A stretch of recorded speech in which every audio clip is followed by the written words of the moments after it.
Hello welcome नमस्कार to another session of unassuming with me Rocky. आज के episode में हम एक बोल्ड पर सच्चे क्लेम को एक्सप्लोर करेंगे। Is Bharat the only true democracy in Asia? हम डिस्कस करेंगे इंडिया के डेमोक्रेटिक ट्रेडिशंस, इसकी यूनिक डाइवर्सिटी और प्लूरलिस्टिक सोसाइटी के बारे में। साथ ही हम इंडिया को कंपेयर करेंगे दूसरे एशियन नेशंस के साथ, हाईलाइट करेंगे हमारी इकोनॉमिक प्रोग्रेस स्पेशली पिछले 10 सालों में, और बात करेंगे भारत के फ्यूचर के बारे में। तो चलिए शुरू करते हैं।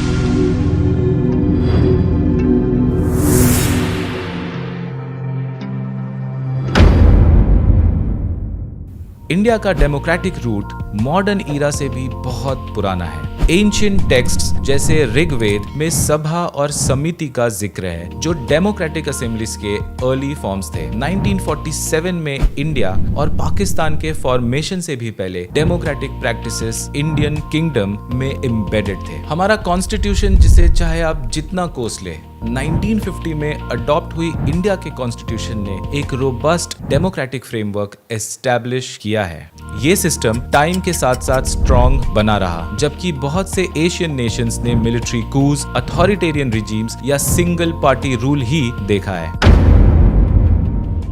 इंडिया एक मोज़ैक है कल्चर्स, लैंग्वेजेस, रिलीजन्स और ट्रेडिशंस का। 22 ऑफिशियली रिकॉग्नाइज्ड लैंग्वेजेस और हंड्रेड्स ऑफ डायलेक्ट्स के साथ इंडिया यूनिटी इन डाइवर्सिटी का परफेक्ट एग्जाम्पल है। ये प्लूरलिज्म सिर्फ टॉलरेट नहीं होता, बल्कि सेलिब्रेट किया जाता है, जो इंडिया को ग्लोबल स्टेज पे बहुत ज्यादा यूनिक बनाता है। इंडिया की सोल इंटैक्ट है क्योंकि यहाँ का प्लूरलिस्टिक ईथॉस बहुत स्ट्रॉन्ग है। चैलेंजेस के बावजूद ज्यादातर इंडियंस कोएग्जिस्टेंस और म्यूचुअल रिस्पेक्ट का स्पिरिट एम्ब्रेस करते हैं। ये प्लूरलिज्म इंडिया की डेमोक्रेसी का कॉर्नर स्टोन है। जी हाँ, प्लूरलिज्म, नॉट सेक्युलरिज्म। हमारा प्लूरलिस्टिक नेचर इंश्योर करता है कि कम्युनिटी, चाहे वो छोटी हो या बड़ी, उसकी आवाज जरूर सुनी जाए। अब हम इंडिया को कंपेयर करते हैं दूसरे मेजर एशियन नेशंस के साथ, जैसे कि चाइना। यार, ये चाइना कहां से आ जाता है हर बार वीडियोस में। एनीवे, 1949 से कम्युनिस्ट पार्टी के रूल में एक वन पार्टी स्टेट है जहां फ्री इलेक्शंस नहीं होते। लिमिटेड फ्रीडम ऑफ स्पीच तो है ही, वहां प्रेस और इंटरनेट पे भी स्ट्रिक्ट कंट्रोल है। स्वर्ग जैसा है एक्चुअली हमारा पड़ोसी चाइना। स्वर्ग से याद आया, बात करते हैं पाकिस्तान के बारे में। पाकिस्तान 1947 से सिविलियन गवर्नमेंट और मिलिट्री रूल के बीच ऑसिलेट कर रहा है। सिविलियन रूल के दौरान भी डेमोक्रेसी को मिलिट्री इन्फ्लुएंस और पॉलिटिकल इंस्टेबिलिटी अंडरमाइन करती रही है। बांग्लादेश, ऑल्दो एक पार्लियामेंट्री डेमोक्रेसी, म्यांमार, जिसके बारे में मैंने पिछले वीडियो में भी बात की थी, वहां long period of military rule face कर रहे हैं लोग, और रीसेंट कू उससे डेमोक्रेसी के ब्रीफ एक्सपेरिमेंट को बुरी तरह से अंडरमाइन कर दिया गया है। अब इसमें किस पड़ोसी का हाथ है वो कभी और डिस्कस करेंगे। थाईलैंड की बात करते हैं। जी हाँ, थाईलैंड ने मल्टीपल मिलिट्री कूज फेस किए हैं, जहां डेमोक्रेटिक इलेक्शंस के बावजूद गवर्नेंस में सिग्निफिकेंट रोल प्ले करती है वहां की मिलिट्री। वियतनाम एक वन पार्टी स्टेट है led by the communist party, जहां कंपेटिटिव इलेक्शंस तो नहीं होते और पॉलिटिकल फ्रीडम भी बहुत ज्यादा रेस्ट्रिक्टेड है। सिंगापुर रेगुलर इलेक्शंस के बावजूद पॉलिटिकल प्लूरलिज्म और फ्री स्पीच पे स्ट्रिंजेंट कंट्रोल के लिए हमेशा क्रिटिसाइज होता रहता है।